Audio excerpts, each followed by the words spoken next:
Olá pessoal, bem-vindos a mais um vídeo aqui do canal SML Brasil. Aqui quem vos fala é Bruno Lima. Tô voltando aqui a fazer vídeo depois de um tempo parado. Hoje eu queria fazer um vídeo assim diferente, com perguntas e respostas, tá? Fazer uma coisa mais interativa. E eu pedi para vocês mandarem algumas perguntas no Face, lá na página do SML Brasil no Facebook. E vamos lá para as perguntas. Então vamos ver o que é que a gente tem aqui. A primeira pergunta é da Júlia Azevedo. Ela pergunta: existem estrangeiros nos Estados Unidos que ganham salário? Se sim, qual a média? Então, a priori sim, né? A gente, aqui nos Estados Unidos a gente ganha salário. Não seria possível a gente viver aqui, sabe, com um custo de vida altíssimo, com dólar, sei lá, tipo a R$4, se a gente não tivesse um salário aqui. E em relação ao salário, quanto é que é esse salário? A minha experiência pessoal é que quando eu comecei meu internship, que foi em 2004, lá em Pittsburgh, eu ganhava $3.200 líquidos por mês. Esse era o meu contra-cheque no final do mês. E para uma cidade, por exemplo, como Pittsburgh, para mim, né, que sempre morei sozinho, não tenho filho nem nada, era o suficiente. Eu gastava tipo $900 de aluguel e assim, o resto assim, tinha tipo carro, sabe, essas coisas que você tem que gastar. Mas era tranquilo, sobrava grana assim no final do mês e tal. Então assim, não tinha nenhum problema em relação a isso. Se você tá vindo assim com família pra cá, tipo mulher, filho e tal, então é bom você ter umas reservas antes de você chegar aqui, porque vai passar aperto, ainda mais se você estiver numa cidade mais cara, como por exemplo Nova York, Boston, Chicago e tudo. Nessas cidades, normalmente o salário é um pouquinho maior, mas não compensa a diferença no custo de vida. Aqui em Atlanta, né, como fellow de cardiologia, eu já estou no meu 6º ano, né, se você contar desde o começo da residência. Aqui eu já estou ganhando quase $5.000, né, e assim, principalmente para quem tem visto H, você tem a oportunidade de você fazer também moonlighting, né, isso dá para você suplementar bem assim, a sua renda. Lá em Pittsburgh, por exemplo, você tinha a oportunidade de moonlighting, né, que você dá plantão assim, no próprio hospital como sendo residente, e eles pagavam coisa de, sei lá, $70 a hora, coisa assim nesse sentido, né? Aqui como médico, por exemplo, aqui em Atlanta, né? Já que uma vez que você é board certified, você consegue plantão tipo no VA aqui, $180 a hora, sabe? É uma coisa assim, tipo um plantão, normalmente são plantões de 10 horas, você sai com $1.800, assim, sabe? É coisa absurda, e as pessoas assim, tipo, fazem moonlighting aqui all the time, né? Então dá pra você se manter aqui tranquilo. Agora, se tiver com família, é apertado. Vamos para a próxima. Gustavo Campanha, ele pergunta. Ele diz que legal, Bruno. Valeu, cara. Então, ele diz: gostaria de saber um pouco mais sobre a área de fisiatria, Physical Medicine Rehabilitation, também é conhecida aqui como PMNR, aqui, aí no Zela. Então, quais são as oportunidades, campos de trabalho? É uma especialidade segura para tentar entrar? Olha, cara, em relação assim à área propriamente, assim, tipo, é uma área excelente, sabe? É uma área bem assim concorrida, na verdade, porque você tem uma qualidade de vida muito grande, né? Você trabalha com pacientes assim que estão fazendo reabilitação e tal. Então, assim, você tem muito tempo livre, você tem bons salários, né? Mas são poucas vagas relativamente e os americanos gostam. Então, assim, é bem difícil. Eu, particularmente, eu não conheço nenhum IMG que assim, tenha feito o PMNR. Obviamente deve ter, né? Você tem, inclusive, assim, áreas ultra concorridas, como plástico, otorrino, etc. Então, deve ter gente aí na PMNR, mas eu, particularmente, eu não conheço. E assim, eu nunca vi nenhum caso assim, não brasileiro. Se tiver alguém, assim, sabe, que esteja vendo esse vídeo, que faz residência de PMNR, né? Enfim, bota aí a sua experiência. Beleza? Então, vamos para a próxima. Enfim, passando aqui, tem um comentário da Carol, depois tem a Luísa Brandão. Ela diz: como é a competição para entrar no fellowship depois de fazer internal medicine? Ainda fica mais difícil para MD ou não? Obrigado. Então, assim, o fellowship é um besta assim diferente. It's a different beast, né? Como os americanos gostam de falar aqui. Vai depender muito, assim, da área que você quer. Se for, assim, tipo gastro, cardiologia, então é ultra concorrido. É bem mais difícil você entrar em gastro, cardio, do que você entrar, assim, na residência. Você precisa de bastante pesquisa, você precisa estar vindo, assim, de um programa mais acadêmico, de preferência. A questão do visto também pesa, entendeu? Assim, sabe? Visto H é quase impossível você entrar. Eu tive muita sorte de ter vindo parar aqui na Emory. com visto H, eu já contei minha história assim, tipo, em outros vídeos, mas eu nem ia aplicar assim para o fellowship de cardio, eu ia entrar depois assim, tipo, de ter feito 1 ou 2 anos como hospitalist, converter o meu visto para Green Card e aí sim aplicar. Mas eu resolvi aplicar por conta de um incentivo assim, que eu tive da minha diretora de programa, a Shanta Zimmer, que era uma pessoa fenomenal. Hoje ela é Vice Dean de alguma coisa lá na Universidade do Colorado, em Denver. Mas ela disse, Bruno, olha, aplica, sabe? Você é um candidato assim, excepcional e se você aplicar, você vai ser muito forte assim, para ficar aqui. A gente quer você fique aqui. E foi isso que eu fiz, né? Eu apliquei, eu já tinha, pelo menos ela tinha me dado, assim, né? Uma certeza de que, aqui no UPMC, sabe, a gente quer e tal. E isso foi um grande incentivo. Então, eu acabei juntando minha application e tal, foi uma coisa meio que de última hora. Eu mandei para poucos programas, mandei só para uns 20 e poucos programas, recebi umas 8 ou 9 entrevistas, uma coisa assim, e só entrevistei em programas, assim, fabulosos. Entrevistei em Hopkins, WashU, NYU... Universidade de Washington, enfim, vários programas assim fenomenais. E aqui na Emory eles me ofereceram o pre-match, né? Mesmo com H e tudo, né? No Clinical Research Track deles. E assim, os caras realmente assim queriam muito que eu ficasse. Eles ofereceram o pre-match, eu aceitei, assim, era recusado. E Atlanta é uma cidade muito bacana. Eu me apaixonei por Atlanta quando vim pra cá, porque vindo de Pittsburgh é uma cidade muito, muito fria, e Atlanta assim é uma cidade bem mais quente. O inverno aqui, sabe, lembra o verão que eu passava em Pittsburgh, por exemplo. Aliás, o inverno aqui, não verão, assim, seria um exagero muito grande. Mas o inverno, por exemplo, que eu passo aqui, por exemplo, em Atlanta, lembra o outono, né, de Pittsburgh, né. Friozinho e tal, assim, pra mim, às vezes eu no inverno, assim, sabe, às vezes eu saio de calça jeans e blusa, assim, tipo, normal, e o pessoal de Atlanta todo friorento, enfim, né, tudo de casaca. Pô, vocês não sabem o que é frio, né? Enfim. Mas eu acabei vindo pra cá, mas é difícil, é complicado, né? É importante que você vá para um bom programa, né, de residência, que tenha track record, de mandar os residentes, né, para bons programas de fellowship, né, para você entrar. Se você estiver pensando em fellowships assim, menos concorridos, tipo nefro, infectious diseases e etc., reumato, se bem que o reumato tá ficando concorrido hoje em dia. Mas se você está pensando em algum desses fellowships assim, que não é tipo gastro ou cardio, então normalmente é tranquilo, né? Então vamos lá, vamos ver o que a gente tem mais aqui. Enisa Carvalho perguntou: Bruno, seguindo esse tema de internal medicine, muita gente me pergunta qual a diferença entre internal medicine e family medicine, qual é mais difícil de dar match e como é a vida durante a residência nas duas, e pós-residência para trabalhar com primary care. Qual a diferença entre as duas no dia a dia e no salário. Enfim, então a diferença entre internal medicine e family medicine.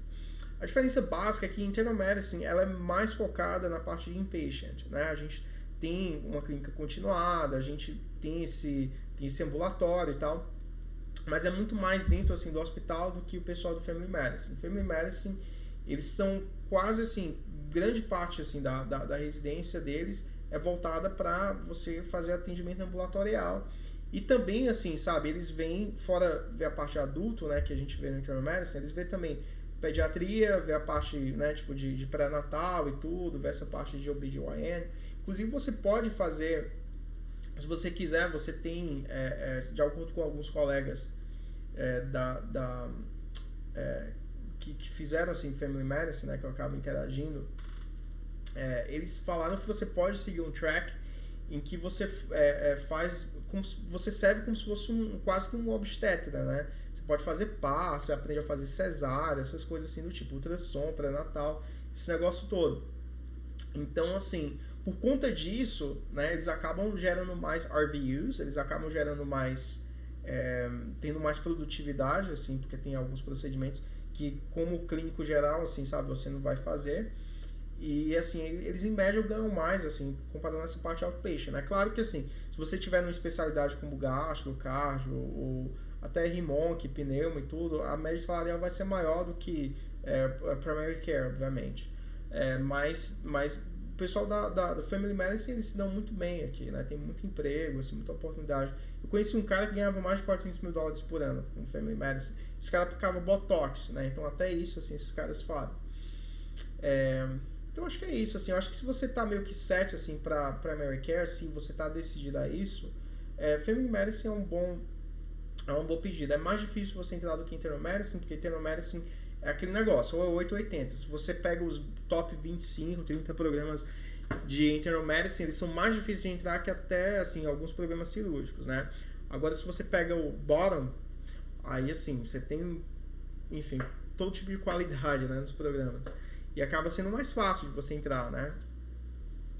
Já a Family Medicine é mais uniformizado, né? A média, eu acho que, assim, em termos de qualificação, né, dos candidatos, etc e tal, um pouco maior para Internal Medicine, mas, como eu falei, é mais uniformizado, enquanto Internal Medicine você tem esses... tipo esses altos e baixos. Gente muito, muito boa, muito, muito inteligente e competente, gente meia boca. Vamos voltar aqui. Então a Doreen, ou Doreen, eu não sei assim como é que pronuncia o nome dela, assim, infelizmente. Mas ela me perguntou, como você tem experiência em todo o processo, seria legal um vídeo de tudo que você faria diferente, das coisas que você fez e deu super certo. Então, assim, eu até já meio que respondi um pouco ela, sabe? As coisas que eu faria diferente tem mais relação, assim, com a procrastinação.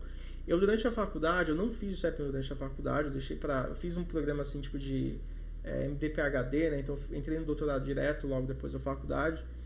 E eu acho que, assim, isso pra mim, assim, foi meio que um atraso, assim, porque eu fiz doutorado em farmacologia, sabe? Essa parte de biologia molecular, então não faço nada em relação a isso hoje em dia. Então, não teria feito isso. Eu teria tentado meio que entrar direto, então, assim, fazer pesquisa aqui nos Estados Unidos, ter feito um Research Fellowship aqui, ou então, se fosse para pegar algum degree, eu pegaria algo como, tipo, Masters in Public Health, ou então Masters in Science, né? E é isso que eu indicaria, assim, para vocês. Não procrastinar, fazer a prova durante a faculdade. Quem quer pesquisa, quem gosta de pesquisa, não invente fazer doutorado, essas coisas, sabe? É muito tempo, assim, que você perde. E que não, assim, tem retorno para você necessariamente. Se quiser pesquisa, venha para cá, faça um Research Fellowship. E se quiser um degree, assim, vá atrás de um Masters in Public Health, ou alguma coisa assim. Pesquisa clínica, não faço pesquisa básica, né? Outro erro, assim, tipo, também que eu fiz. Em relação às coisas que eu fiz que deu certo, porque durante a faculdade, assim, foi desde cedo, né? Eu pensei em vir pra cá e, assim, eu foquei muito durante a faculdade em fazer uma base, assim, muito boa. Então, eu fiz monitoria de tudo, assim, que é básica. Lá na Federal do Ceará, no meu tempo, né? O pessoal que... enfim, tipo, tava lá entre 2004, 2010, por aí, me conhece, assim, bem, né, porque eu era multimonitor, eu dava, fazia monitoria, assim, sabe, fazia duas ao mesmo tempo, tipo, anatomia, fisiologia, fiz anatomia e farmaco, fiz fisiologia e sêmio, então, assim, eu pegava várias pessoas, né, enfim, tipo, em diferentes fases de aprendizado, né, então, assim, isso foi uma coisa muito bacana. Conheci muita gente, fiz muito amigo e isso por si só, sabe, já se paga. Mas eu acho que, assim, pra mim o principal é que você aprende ensinando. Uma vez que eu tava dando aula, sabe, de monitoria, eu tava aprendendo, assim, tipo, duas vezes, né, enfim, você fixa bem as coisas, né. E quando eu fui fazer o W, né, quando eu fui começar a estudar pros steps, eu tinha algumas dificuldades ainda, principalmente na parte de micro, na parte neuro eu era meio capenga, tinha algumas partes assim, êmbrio, sei lá, essas coisas assim, eu tinha um pouco de dificuldade, mas como eu era muito bom em fisiologia, anatomia e tal, essas coisas, acabou que eu já comecei assim, fazendo notas bem altas, assim, sabe, no UW. Isso pra mim é uma coisa que eu recomendo a todos, gente assim, que tá bem no começo da faculdade e que pensa em vir pra cá, sabe, foca no básico, sabe? Porque o básico vai ser importante para qualquer coisa que você vai fazer. Mesmo que você não vá fazer os steps, ele vai ser importante para você aprender mais de clínica, aprender mais de qualquer coisa. Tá? Então foque no básico. Isso realmente, assim, deu muito fruto, assim, para mim. E a outra coisa, assim, é ter feito estágios, né, durante a faculdade, né? Estágio hands-on e tudo. Antes disso, assim, eu apliquei para um programa da Hopkins de pesquisa, né, que eu até já falei em outro vídeo, tem um vídeo só falando sobre isso, de pesquisa aqui nos Estados Unidos, e nesse programa, né, enfim, tipo, eu conheci o Roy Zilberstein, que atualmente é o vice-reitor lá da Hopkins, E até hoje, assim, ele serve de mentor para mim. A gente se comunica e tal. É um cara fenomenal, fenomenal. E eu tô aqui por conta dele, né? Então, assim, meu primeiro paper publicado foi com ele. Um paper no JAMA, que hoje tem, sei lá, acho que mais de 400 citações aí no Google Scholars. E foi o que me motivou a entrar por essa área que eu pesquiso hoje em dia, que tem a ver com depressão e doença cardiovascular, ou enfim, doenças mentais, etc., e doenças cardiovasculares, né? Tem essa interseção. E foi graças a ele, assim. Eu acho que isso também foi outra coisa que foi super acertada.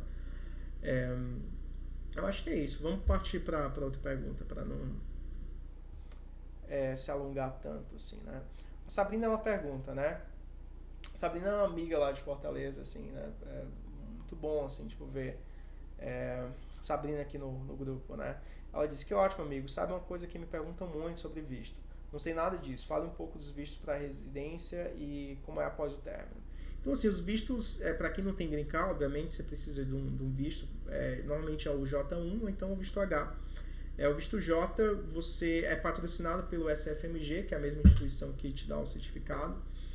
E em relação a esse tipo de visto, assim, a grande desvantagem é que, assim, você tem que voltar para o Brasil depois disso. Tem que passar 2 anos no Brasil antes de emigrar de volta, ou então fazer o que a gente chama de waiver, né? Que seria 3 ou 4 anos aqui, trabalhando numa área que eles chamam de underserved, né?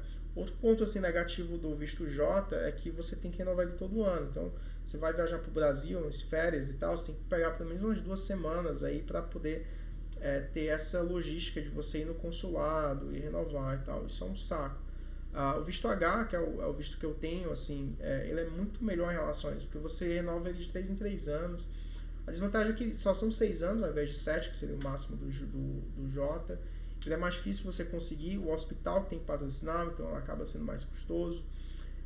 Mas ele é só vantagem, assim, né? Tipo, você consegue converter direto pro Green Card através dele enfim, eu recomendo que nem pense assim 2 vezes. Mesmo que você tenha, por exemplo, programas assim mais concorridos, né? Se você tiver um programa assim com visto H, sabe? Pense bem assim nesse programa, porque faz toda a diferença, tá? Faz toda a diferença. E é isso, vamos partir pra frente. Gabriel fala o seguinte: acho que seria legal um vídeo sobre feios e como revertê-los. Talvez levar ou conversar com alguém que tenha dado feio e não tenha match na primeira. Quais alternativas para superar red flags no currículo? O canal é top. Eu acho interessante o Gabriel me fazer essa pergunta, né? Porque eu acompanho o Gabriel assim, tipo, de perto, né? Sou quase que um mentor assim, tipo, dele nesse processo. E se tem alguém assim, que tem uma application assim, perfeita, é ele, né? Eu espero assim, dê tudo certo para ele no match desse ano. Em relação a feios, né, tem gente que às vezes assim, tipo, faz o step 1, não passa, é muito comum o CS, né, as pessoas às vezes subestimam o CS, né, e não entra. Então, assim, para você reverter feio, você precisa de networking. Porque o que acontece se você tem um feio? A sua application, mesmo que você tenha coisas maravilhosas, ela não vai ser vista. Quando você tem mais de 1000 applications e você só tem 100 vagas de entrevista, é muito fácil os diretores de programa, ou até as secretárias, que às vezes isso aí não chega nem no diretor de programa ainda, sim, secretários ou program coordinators, né, que elas aplicam filtros e excluem qualquer pessoa que tenha tido um fail. Para você bypass isso aí, para você conseguir superar isso aí, você precisa de contato, você precisa tipo de um residente, né, no programa que você conheça, que seja amigo, possa mandar um e-mail, possa fazer qualquer coisa nesse sentido para que eles vejam a sua application. Senão os caras não vão nem abrir e aí eles nem vão saber que você existe, né? Então esse é um ponto, né? Você expandir a sua rede assim, tipo de networking, sair mandando e-mail doidado.